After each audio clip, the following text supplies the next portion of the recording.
Video में दी गई जानकारी न्यूज़पेपर और इंटरनेट पर उपलब्ध जानकारी के आधार पर है। इंस्टाग्राम इस पे सच या झूठ होने का दावा नहीं करता। वीडियो में दिखाई गई फुटेज और फोटोज उदाहरण के तौर पर दिखाई गई है।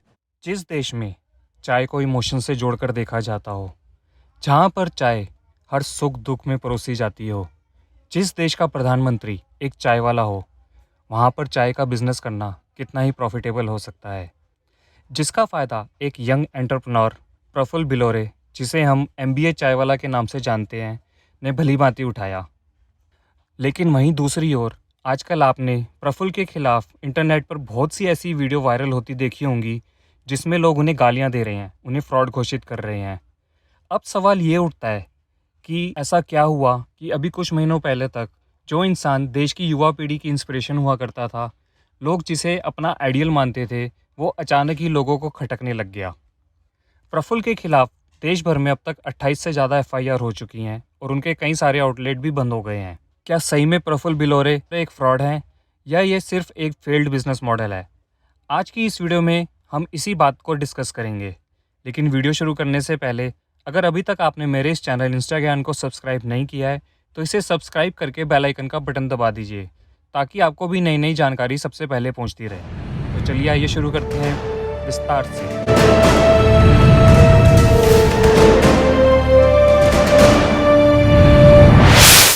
एमबीए चाय वाला शायद ही कोई हो जिसने ये नाम ना सुना हो। इन्होंने उन यंग एंटरप्रेन्योर्स में एक आशा की किरण जगाई है जो ज़िंदगी में कुछ बड़ा हासिल करना चाहते हैं। एक फेल्ड स्टूडेंट से एक सक्सेसफुल बिजनेसमैन तक का इनका सफ़र किसी को भी प्रेरित कर सकता है। लेकिन क्या आप जानते हैं कि एमबीए चाय वाला के नाम से मशहूर प्रफुल्ल बिलोरे को शुरुआती दिनों में ना तो खाना बनाना आता था और ना ही चाय। उनके मुताबिक चाय की दुकान शुरू करने के बाद ही उन्होंने चाय बनाना सीखा। शुरुआत के कुछ दिनों में वो अक्सर चाय बनाने वक्त चाय की कुछ सामग्री कम या ज़्यादा डाल देते थे, लेकिन अपनी सीखने की क्षमता और चतुराई से उन्होंने पूरे भारतवर्ष में चाय का करोड़ों का बिजनेस खड़ा कर दिया। प्रफुल्ल बचपन से ही बड़ा बिजनेसमैन बनने का सपना देखते थे। उनका जुनून अधिक पैसा और लग्जरी लाइफ जीने का था, जिसको हासिल करने के लिए उन्होंने कैट का एग्ज़ाम देने का फैसला किया। लेकिन कड़ी मेहनत के बाद भी वो 3 बार कैट की परीक्षा पास करने में असफल रहे। प्रफुल्ल का जन्म मध्य प्रदेश के एक निम्न मध्यम परिवार में हुआ था, इसलिए उन्हें अक्सर आर्थिक तंगी का सामना करना पड़ता था। इसलिए उन्होंने शुरुआत के कुछ दिनों में अपनी पढ़ाई के साथ साथ मैकडॉनल्ड में भी जॉब करी।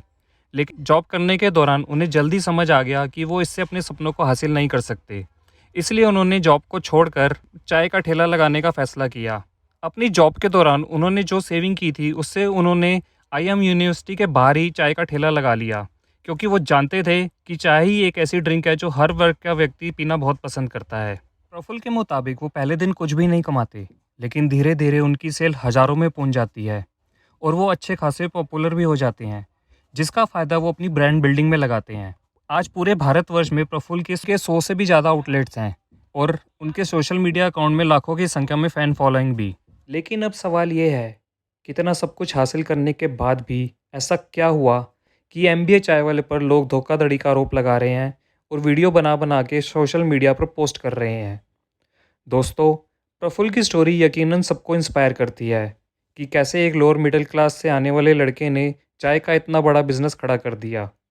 आज प्रफुल्ल की नेटवर्थ लगभग 25 करोड़ के आसपास आंकी गई है, जिससे लोग काफ़ी प्रभावित हुए।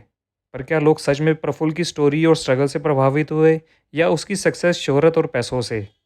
जिसके जवाब में प्रफुल्ल ने यंग एंटरप्रेन्योर्स के आगे 2 ऑप्शन रखे कि या तो वो उसकी तरह स्ट्रगल करें और यहाँ तक पहुँचे, या फिर वो उसकी फ्रेंचाइजी लेकर पहले दिन से ही कमाई शुरू कर दें। दोस्तों, ज़्यादातर हम इंसानों की फितरत जल्दी से अमीर बनने की होती है, जिसके लिए हम हर संभव शॉर्टकट अपनाते हैं। इसीलिए लोगों ने बिना सोचे समझे धड़ाधड़ प्रफुल्ल की फ्रेंचाइजी लेना शुरू कर दिया, बिना उसके मॉडल को समझे।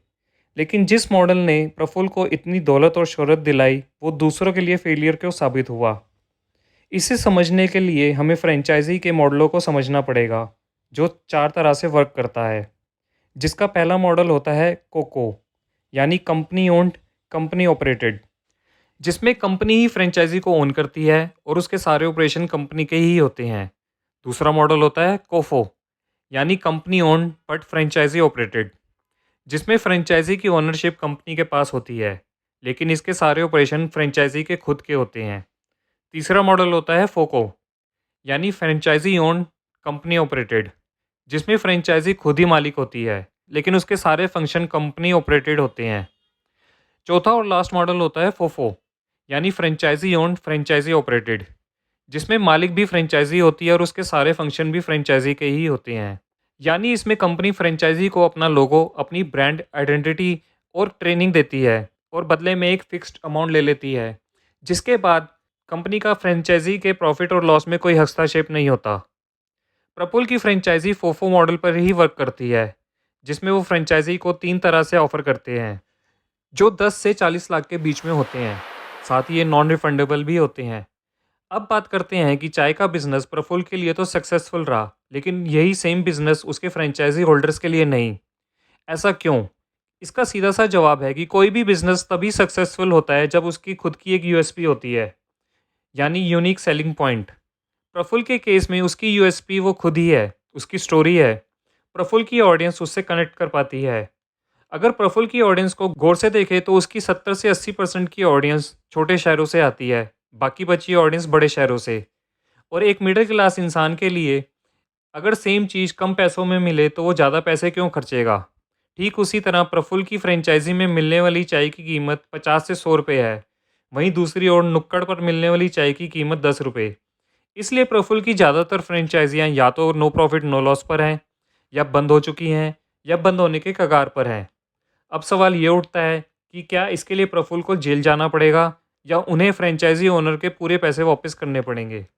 इसके लिए मैं आपको पहले ही बता चुका हूँ कि एमबीए चाय वाले की फ्रेंचाइजी मॉडल फोफो पर वर्क करता है।